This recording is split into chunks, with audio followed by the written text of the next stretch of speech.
Hello vlog, welcome to my guys. Yan guys, oh, natapos na natin yung renovate. Tapos pakita natin yung fascia board na nag-transform parang plastic. Ganda, tingnan yung fascia board, oh. Pininturahan natin guys ng crystal green, ah. Akala mo plastic siya, oh. Ang ganda guys. Kita natin yung nagawa na natin guys.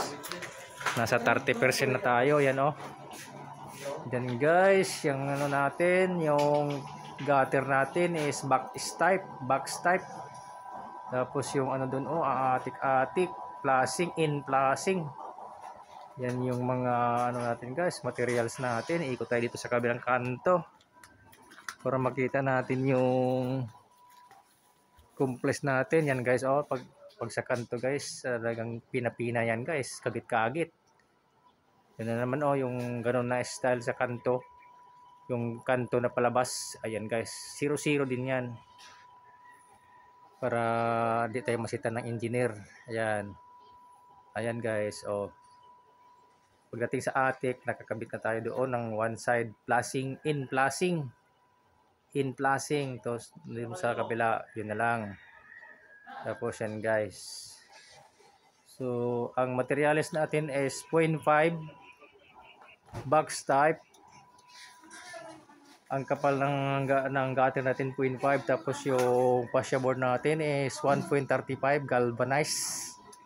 Pininturahan natin ng crystal green para siyang plastic. Ayan guys, plastic. Pero ang nagtatrabaho hindi plastic. Totoong tao. Minsan ma-plastic din. Ayan guys, oh. Ayan, ganda no. Pagkaganitong setup ng Innovate, ganda. Bago kasi ito guys, wala na yung Spanish gutter. Mahirap kasi yung Spanish gutter, saka luma na yun.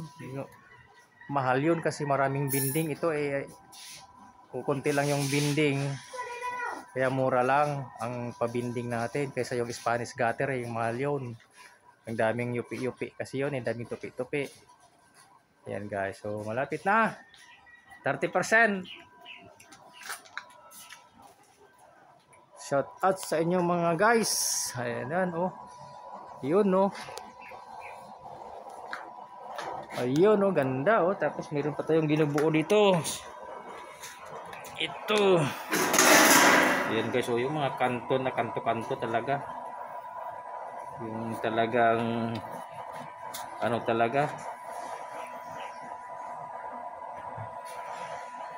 Yung perfect guys. Hindi pwede yan basta-basta. Ayan.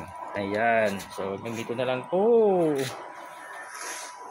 Magandang hapon po sa inyong lahat, sa mga veteranong gumawa ng mga gutter latiro. Shout out sa inyong lahat. God bless.